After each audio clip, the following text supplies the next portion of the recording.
రాష్ట్ర రాజధాని అమరావతి ప్రాంతాన్ని ఫ్రీ జోన్ చేసి అక్కడ భర్తీ చేసే ఉద్యోగాల్లో 26 జిల్లాల నిరుద్యోగులకు అవకాశం కల్పించి ఏఐవైఎఫ్ రాష్ట్ర కార్యదర్శి ఎన్ లెనిన్ బాబు డిమాండ్ చేశారు. ఆదివారం నాడు స్థానిక నక్కి రామన్న భవన్ నందు ఫిబ్రవరి 6 నుండి 9 తేదీలలో శ్రీకాకుళంలో జరుగుతున్న అఖిల భారత యువజన సమాఖ్య ఏఐవైఎఫ్ రాష్ట్ర 22వ మహాసభలను జయప్రదం చేయాలని రాష్ట్ర మహాసభల లోగోను ఏఐవైఎఫ్ రాష్ట్ర ప్రధాన కార్యదర్శి నక్కిలేని బాబు, సిపిఐ జిల్లా కార్యదర్శి ఎన్ రంగనాయుడు ఆవిష్కరించారు. జయప్రదం చేయండి. శ్రీకాకుళం జరిగే ఏఐవైఎఫ్ రాష్ట్ర మహాసభలను పోరాడదాం. విద్యా ఉపాధి అవకాశాల కోసం పోరాడదాం.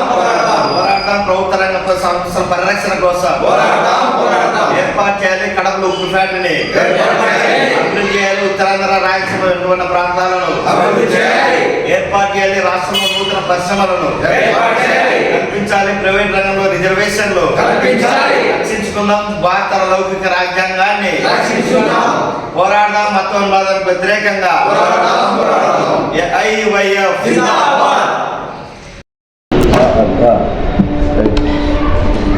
స్టార్ట్ చేద్దామా? కూర్చోవాలా? విజువల్ తీసుకుంటారా? ఆవిష్కరణ అంటే మీరు చేయండి.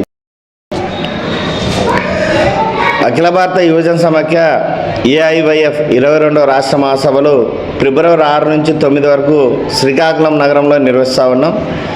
26 జిల్లాల నుంచి 1000 మంది ప్రతినిధులతో 3 రోజుల పాటు ప్రతినిధుల సభ, ఒకరోజు 5000 మంది యువకులతో ప్రదర్శన, బహిరంగ సభ నిర్వహిస్తున్నాము.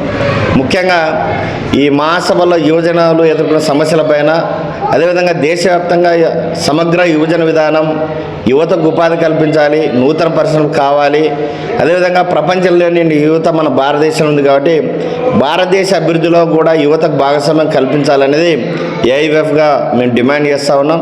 ఈరోజు ప్రభుత్వ రంగ సమస్యలన్నీ ప్రైవేటీకరణ చేస్తూ ఉన్నారు. ఆ సమస్యలు ప్రైవేటీకరణ కావడం ద్వారా ఉద్యోగాల కల్పన కనుమరుగయ్యే పరిస్థితి ఉంది. అందుకోసమే ప్రభుత్వ రంగ సమస్యలు కాపాడాలి, ఉద్యోగ కల్పన సృష్టించాలి, నైపుణ్యమైన శిక్షణ ఇవ్వాలనేది ప్రధాన లక్ష్యం. అదేవిధంగా మన రాష్ట్రంలో కూడా రాజధాని ప్రాంతాన్ని ఫ్రీ జోన్ చేయమంటున్నాం. గతంలో హైదరాబాద్ ఫ్రీ జోన్ ఉండడం ద్వారా అప్పుడు ఉన్నటువంటి 23 జిల్లాల్లో అక్కడ ఉద్యోగాలు భర్తీ చేసి అందరూ కూడా ఉపయోగపడింది. కాబట్టి ఇప్పుడు అమరావతిని కూడా ఫ్రీ జోన్ చేసి ఇప్పుడు కొత్తగా ఏర్పడిన 26 జిల్లాల్లో నిరుద్యోగ యువతకు అక్కడ భర్తీ చేసి ఉద్యోగాల అవకాశం కల్పించడం కోరుతా ఉన్నాం. అత్యంత వెనుకబడినటువంటి ఉత్తరాంధ్ర రాయలసీమ జిల్లాల సమగ్ర అభివృద్ధి కల్పించాలి, నూతన పరిశ్రమలు ఏర్పాటు చేయాలి. అదేవిధంగా అనేక పోరాటాల ద్వారా సాధించిన విశాఖ ఉక్కు ఫ్యాక్టరీ ప్రైవేటీకరణ చేస్తూ ఉన్నారు. దాని వ్యతిరేకంగా కడపలో ఉక్కు ఫ్యాక్టరీ ఏర్పాటు కావాలి. అదేవిధంగా ఈ ఏర్పాటు కావడం ద్వారా రాయలసీమ జిల్లాలో ఉన్నటువంటి నిరుద్యోగులకు ఉపాధి కల్పించే అవకాశం ఉందని కోరుతా ఉన్నాం. ప్రధానంగా ఈరోజు ప్రైవేట్ రంగంలో రిజర్వేషన్లు కలగాలని కోరుతా ఉన్నాం. ఎందుకంటే ప్రభుత్వ రంగం అనేది రోజు రోజుకి కనుమరుగవుతుంది, ప్రైవేట్ రంగం పెరుగుతుంది, కార్పొరేట్ రంగం పెరుగుతుంది. కాబట్టి చదువుకున్న వాళ్ళందరూ కూడా ఇక్కడ రిజర్వేషన్లు కల్పించాలని కోరుతా ఉన్నాం. కార్పొరేట్ల సంపద పునఃపంపిణీ చేయకపోతున్నాం. ఎందుకోసం అంటే ఈరోజు ప్రభుత్వంతో రాయితీలు తీసుకొని ఈరోజు వాళ్ళు కోట్లాది రూపాయలు సంపాదిస్తున్నారు. అదంతా ప్రజాధనం కాబట్టి కార్పొరేట్ల సంపదను పునఃపంపిణీ చేయాలని ఇది ప్రధాన అంశాలపైన డిస్కస్ చేసుకొని పెద్ద ఎత్తున ఉద్యమ రూపకల్పన చేస్తాను. కాబట్టి రాష్ట్రంలో ఉన్నటువంటి నిరుద్యోగులు పెద్ద ఎత్తున పాల్గొని జయప్రదం చేయాల్సిందిగా కోరుతూ ఇప్పుడు దీనికి సంబంధించిన మహాసభల లోగో కూడా తయారు చేయడం జరిగింది.